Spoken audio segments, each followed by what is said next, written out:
மொட்டை அடிக்கிறது அசிங்கன்னு நினைக்கிறவங்க இந்த வீடியோ பாருங்க. என்ன மொட்டை அடிச்சு வச்சிருக்க? இவருதாங்க மொட்டை அடிக்க சொன்னாரு. ஏய் எழுந்து போடா மொட்டை.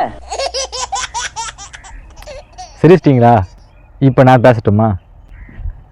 மொட்டை அடித்தா அசிங்க நினைக்கிறவங்களுக்கு வணக்கம். யாராவது ஒரு ஆள் மொட்டை அடிச்சுட்டு வந்துட்டான்னா அவனை டேய் மொட்டை எங்கடா போகிற இங்கே வாடா அப்படின்னு கூப்பிட்றவங்க எத்தனை பேர் இருப்பீங்க?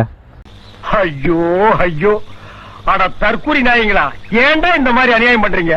இல்லைனா டேய் மொட்டை இங்கே வாடா, மொட்டை மொட்டை மொட்டை அரைப்படி கொட்டை அப்படின்னு கிண்டல் பண்ணி சிரிக்கிறவங்க நம்மளும் நிறைய பேர் இருக்கதான் செய்வாங்க. அதெல்லாம் சரிதான். நீ மட்டும் என்ன ஒழுங்கா? நீ யாரையும் மொட்டைன்னு கூப்பிடல சொல்றா. நான் கூட அப்படி பேசியிருப்பேன். இருந்தாலும் அப்படி பேசக்கூடாது. மொட்டை அடித்தவங்கள அவமானமாக நினைக்கக்கூடாது. மொட்டை அடித்தவங்கள அசிங்கப்படுத்தக்கூடாது. தமிழ் சினிமாவில் மொட்டைன்னு சொன்னாலே நம்ம எல்லாருக்கும் ஞாபகம் வரது காமெடி நடிகர் மொட்டை ராஜேந்திரன் தான். மொட்டை ராஜேந்திரனை பற்றி தெரியாதவங்க யாருமே இருக்க மாட்டாங்க. அப்படி நம்மளுடைய காமெடி நடிகர் மொட்டை ராஜேந்திரன் ஆரம்பத்தில் நல்ல அடர்த்தியாக முடி வச்சுட்டு தான் இருந்தார். ஆனால் ஒரு ஷூட்டிங் ஸ்பாட்டில் ஷூட்டிங் போயிட்டு இருக்கும்போது கீழே ஒரு சாக்கடை தண்ணியில் விழுந்துட்டார். அந்த தண்ணி ஒரு கெமிக்கல் ஃபேக்டரியிலேருந்து வர்ற கழிவுகளால் ஆனது. அதனால் அதில் விழுந்த மொட்டை ராஜேந்திரனுக்கு படிப்படியாக முடி அதிகமாக கொட்ட ஆரம்பித்தது. அதுக்கப்புறமா சுத்தமாக தலையில் முடியே இல்லாமல் மொட்டை தலையாக மாறிட்டார். அந்த சம்பவத்துக்கு அப்புறம் அவர் எல்லாருமே மொட்டை மொட்டைன்னு சொல்லியே கிண்டல் பண்ணி கூப்பிட ஆரம்பித்தாங்க.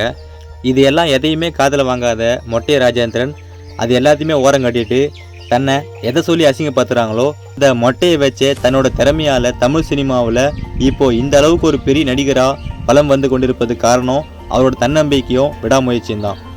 என்னை எல்லாரும் மொட்டைன்னு கூப்பிட்றாங்க, என்னை எல்லாரும் சொட்டன்னு கூப்பிட்றாங்கன்னு யார் சொல்கிறதையுமே நீங்கள் காதில் வாங்காதீங்க. நம்ம வாழ்க்கையில் சாதிப்பதற்கு நமக்கு முடி இல்லை அப்படின்றது ஒரு பிரச்சனையாக இருக்கக்கூடாது. நம்மளால் முடியலை அப்படின்றது தான் பிரச்சனையே. முடியும், எல்லாராலையுமே முடியும். முயற்சி பண்ணுங்கள். மொட்டை ராஜேந்திர மாதிரியே ஆந்திராவிலிருந்து வந்த காமெடி நடிகர் வெங்கல் ராவ் கூட தன்னோட மொட்டையை பயன்படுத்தி தான் தமிழ் சினிமாவில் சாதிச்சிருக்காரு. அப்படி மொட்டையை அசிங்கமாக நினைக்கிறவங்க இந்த வீடியோ ஸ்கிப் பண்ணாமல் பாருங்கள். அப்படி நினைக்கிறவங்களுக்கு இந்த வீடியோவை ஷேர் பண்ணுங்கள். நீங்கள் மொட்டை அடித்தவங்களை அசிங்கப்படுத்துறதை விட நம்ம ஏன் மொட்டை அடிக்கல சொல்லி நீங்கள் தான் அசிங்கப்படணும். ஏன்னா மொட்டை அடிக்கிறதுனால நிறைய நன்மைகள் இருக்குது. அதை பற்றி தான் டீட்டெயிலாக பார்க்க போகிறோம். ஃபஸ்ட்டு, மொட்டை அடிக்கிறதுனால நம்மளோட தலைமுடி ஃப்ரீ ஆகிடுது. தலை ஃப்ரீ ஆகுதா, இப்போ நமக்கு தலை செய்கிற வேலை, எண்ணெய் தேய்க்கிற வேலை, எல்லா வேலையும் மிச்சமாகிடும். சீப்பு தேவைப்படாது. அதாவது நம்ம மொட்டை அடிக்கிறதுனால நமக்கு வேலை பாதி குறைஞ்சி போயிடுது. இது மட்டும் இல்லாமல் மொட்டை அடிக்கிறதுனால வெயில் காலத்தில் நமக்கு நிறைய வேர்க்கூறு அப்படியே கசன்னு இருக்கும். என்னடா இது தலை வச்சுன்னு இப்படி இருக்கிறமே சொல்லி நம்ம நினச்சி ஃபீல் பண்ணியிருப்போம். அப்படி வெயில் காலத்தில் இனிமேல் இது போல் ஃபீல் பண்ண அவசியம் இல்லை. வெயில் காலம் வந்துட்டாலே மொட்டை அடிச்சிட்டா நமக்கு வடை ஃப்ரீ ஆயிரும். இது மட்டும் இல்லாமல் ஈரு பேன் பொடுகு தொலையால் கஷ்டப்படுறவங்க தயவு செஞ்சு மொட்டை அடிச்சிருங்க. அது உங்களுக்கு நல்லது, உங்களுக்கு தலைமுடிக்கு நல்லது. ஏன்னா ரொம்ப நேரம் கஷ்டப்பட்டுருந்தீங்கன்னா அப்படி தலையில் புண்ணு வச்சு ஆரம்பிச்சு அப்படியே உங்கள் தலைமுடியை கொட்டி ரொம்ப டேமேஜ் ஆகிறதுக்கு நீங்கள் அது ஸ்டார்டிங்லேயே நீங்கள் மொட்டை அடிச்சிட்டிங்கன்னா உங்களுக்கு நல்லது, உங்கள் தலைமுடிக்கு நல்லது. அதனால் இது போல் பிரச்சனையில் மாட்டிகிட்டு இருக்கவங்க தயவு செஞ்சு மொட்டை அடிச்சிருங்க. எல்லாருமே வருஷத்தில் ஒரு தடவையாச்சும் மொட்டை அடிச்சிடணும், இல்லை 6 மாதத்துக்கு ஒரு தடவை. ஏன் ப்ரோ, மொட்டை அடித்து முடி வர்றதுக்கு 6 மாதம் ஆகும். 6 மாதத்துக்கு ஒரு தடவை மொட்டை அடித்தா முடி அங்கே எங்கே மலையிட்டாங்க அது கேட்பீங்க. அப்படிலாம் தேவையில்ல. வருஷத்தில் ஒரு தடவையாச்சும் மொட்டை அடிச்சிட்டா அது உங்களுக்கும் உங்கள் தலைமுடிக்கும் ரொம்ப நல்லது. இது மட்டும் இல்லாமல் மொட்டை அடிக்கிறதுனால உங்களுக்கு புதிய மனுஷனாக நீங்கள் பிறந்துட்டீங்க. அதாவது நமக்கு தலைமுடி இல்லாத இருக்கிறதுனால ஒரு புத்துணர்ச்சி கிடைக்கும். ஒரு புது மனுஷனாக பிறக்கிறோம். நமக்குள்ள ஒரு தன்னம்பிக்கையும் ஒரு புத்துணர்ச்சி கிடைக்குது. இது மட்டும் இல்லாமல் மருத்துவ ஆய்வுகளின் படி மொட்டை அடிக்கிறதுனால நமக்கு நிறைய ஆரோக்கியமான உடல் நலத்துக்கு நிறைய நன்மை தரக்கூடிய உயிர்களில் பாக்டீரியாஸ் எல்லாம் உற்பத்தி ஆகுவதாக சொல்கிறாங்க. சரி, யார் யாரெல்லாம் மொட்டை அடிக்கலாம்னு கேட்டிங்கன்னா தலைமுடி பிரச்சனையோட பாதிக்கப்பட்டுக்கிறவங்க, அதாவது பேன் ஈறு தொல்லையால் கஷ்டப்படுறவங்க எல்லாம் தயவு செஞ்சு மொட்டை அடிச்சிருங்க. இது மட்டும் இல்லாமல் ஒரு சீக்ரெட் இருக்குது. மொட்டை அடித்தவங்களுக்கெல்லாம் முடி ரொம்ப அடர்த்தியாக வளரும் சொல்கிறாங்க. இது போல் ஊனமுற்றவங்களாம் பார்த்துருப்பீங்களே, ஊனமுற்றவங்களாம் அடிக்கடி மொட்டை அடிச்சு விட்ருவாங்க.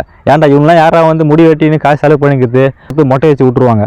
இப்படி ஊனமுற்றவங்களுக்கெல்லாம் மொட்டை அடிச்சு விட்டதுனால நீங்களே பாருங்கள், பெரும்பாலான ஊனமுற்றவங்கெல்லாம் முடி அடர்த்தியாக தான் இருப்பாங்க. அவங்களுக்கு ஒரு சில குறை இருந்தாலும் அவங்களுக்கு ஏதாவது ஒரு சில ப்ளஸ் பாயிண்ட் இருக்கும். அவங்கள பார்த்து நிறைய பேர் பொறாமப்பட்டவங்களாக இருப்பாங்க. அவங்களுக்கு நல்ல முடி இருக்குது, எனக்கு முடியலை பார்த்தியா அப்படின்னு நீங்களே கெஸ் பண்ணி பொறாமப்பட்டிருப்பீங்க. அவங்களாம் பார்த்து பொறாமப்பட்டிருப்பீங்க. அப்படி ஊனமுற்றவங்களை பார்த்து ஏதாவது ஒரு பாயிண்ட்ஸ் மைனஸாக இருந்தாலும் அவங்களுக்கு ஏதாவது ஒரு பாயிண்ட் ப்ளஸ்ஸாக இருக்கும். அப்படி தான் அவங்களுக்கு முடி நல்லா அடர்த்தியாக இருக்கும். அது காரணம் அவங்க அடிக்கடி மொட்டை அடிச்சிடுறாங்க. இப்படி ஊனம் மூட்டுறவங்களாம் மொட்டை அடிக்கிறதுனால தான் அவங்க முடி அடைத்தாகுதுன்னு நான் நிறைய பேர் பார்த்து தெரிஞ்சுக்கிறேன். மொட்டை அடிச்சுட்டு வெளியே போகிறதுக்கு அசிங்கமாகுது சொல்லிட்டு குல்லா வாங்கி மாட்டிட்டு திரிவாங்க. அப்படி மாட்டிட்டு திரியறதுனால என்ன ஆகுனா உங்கள் தலைமுடி அப்படியே வெப்பத்தில் அப்படியே உள்ளே புழுங்கி முடியோட வளர்ச்சி மொத்தம் அப்படியே கருகி போகிறதுக்கு, அப்புறம் முடி கொட்டி போகிறதுக்கு வாய்ப்பு இருக்குது.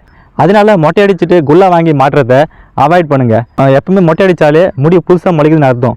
அந்த முடிக்கு நமக்கு நல்ல சத்து கிடைக்கணும், நல்ல இயற்கை காற்று கொடுக்கணும். அப்போ தான் அந்த முடி நல்லா அடர்த்தியாக வளரும். அப்படி இல்லாமல் நீங்கள் உள்ளே போட்டு புழுங்க அடிச்சிட்டிங்கன்னா அந்த முடியோட வளர்ச்சி ரொம்ப பாதிக்கும். இனிமேல் நீங்கள் இப்படி தானே பார்க்க போகிறீங்க.